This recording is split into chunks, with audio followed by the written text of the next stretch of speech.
Hey folks, this is Zach. I'm walking through the woods right now. I'm about to tell a story I've told a lot of people because it's one of the weirder things that happened to me in Borneo. I was, well, I might preface this by saying there's not many foreigners, Caucasian foreigners especially, who go to Borneo. I was there 15, 16 months, I guess. Spent a year teaching and a few months trying to cycle across Borneo and prepare for that trip. I only saw maybe 10 or 12 foreigners there who were like recognizably foreign. Even the word for a white foreigner there is bule, which now they translate it as Caucasian. It used to just straight up mean albino, which is excellent. But we're not very common there, so we get invited to a bunch of weird events. Sometimes like events we are not qualified to be at all. But in this case, I got invited to a Circumcision Festival. So through various connections there, I became friends with one of the leaders of the local Muslim organization. Really cool guy named Robbie. He's traveled a bunch. He's one of the more open-minded people I've met there, actually. Very well educated. And he said I should come along to this festival. I was like, okay, first of all, what is this? Like earlier, a woman I knew invited me to a circumcision ceremony for her like younger cousin. I said, wait, what? A ceremony? Like people are watching him get it? She said, yes, he's turning 10. He's going to get cut. And everyone's watching. I was like, oh, no thanks. I don't want to see that. He's turning 10. That's wild. But yeah, I got invited to this festival. And I went with a few other people. And it was a wild event. There were like news reporters there. They had me sit on a couch. It was inside a mosque. It was packed with people. They had me sit on a couch and like answer questions about like my experience being in Indonesia as a foreigner. This was during COVID times too, so it was even funnier. But then I went to the back room with a lot of men. There weren't many women back there. And it was like a scene from a comedy back there. So picture this. There are beds all around this back room of a mosque, maybe 10 or 12 beds. At each one they have a kid who's like 10 years old.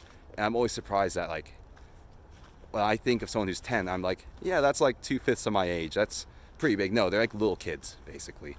And they're all laying in bed with their stuff out. And doctors are getting them ready and doing the operation. There are actually some female doctors, too, or nurses who were giving them lidocaine or Novocaine or whatever. They weren't doing it with, like, no painkillers or anything. Apparently, they get painkillers after, so it's not quite as brutal as it sounds. But these kids were pretty stoic. I didn't see any of them crying or anything. And in the middle of this room full of beds, there's a table of hors d'oeuvres. There's like fresh tropical fruits and cakes and stuff. It was incredible. So here we are, me and a bunch of other people. There are news reporters there. There are like Islamic officials from around town.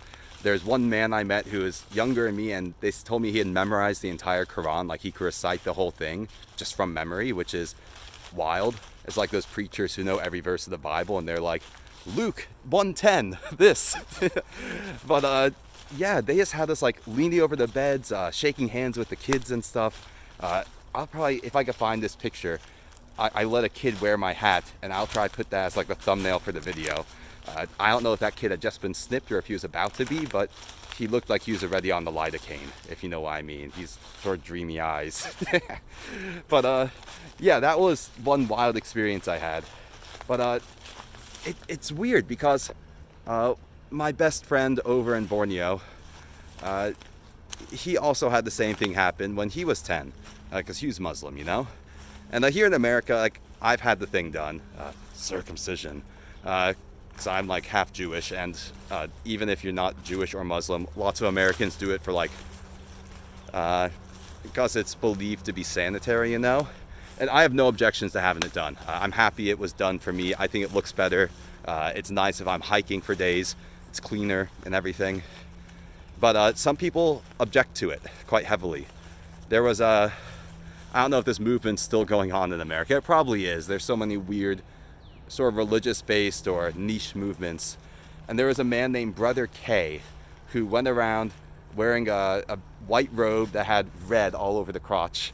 And he was waving signs at intersections saying like, you don't have the right to like decide what happens to my, not going to say the word.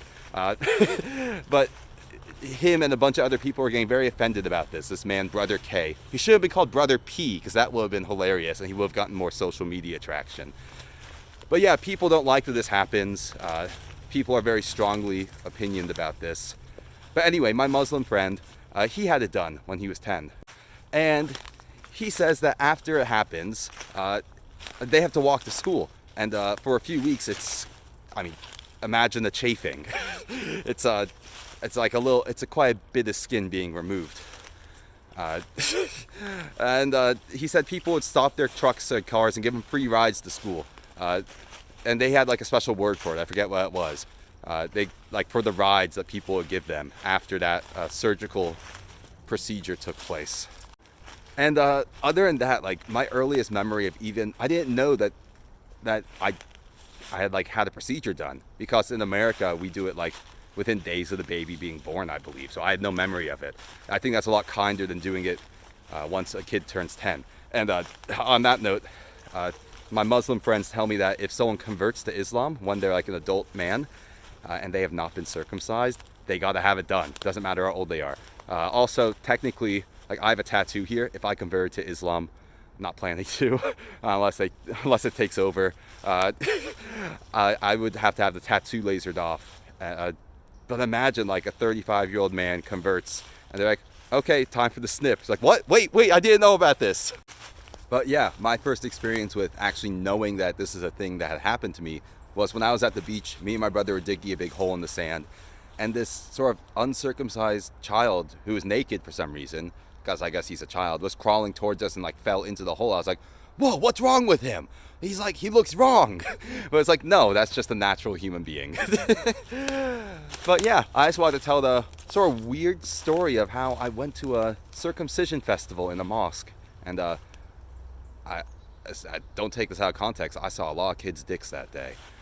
Anyway, folks, peace out. See you later. And hopefully you could give me some feedback on the new short video format. I've been told maybe a couple long videos a week and shorter ones more on a daily basis if I can manage it. Just because like people don't have the attention span to watch me crawl through storm drains for 40 minutes or hike through the woods for half an hour. So let me know what you think of the shorter videos, and see you later.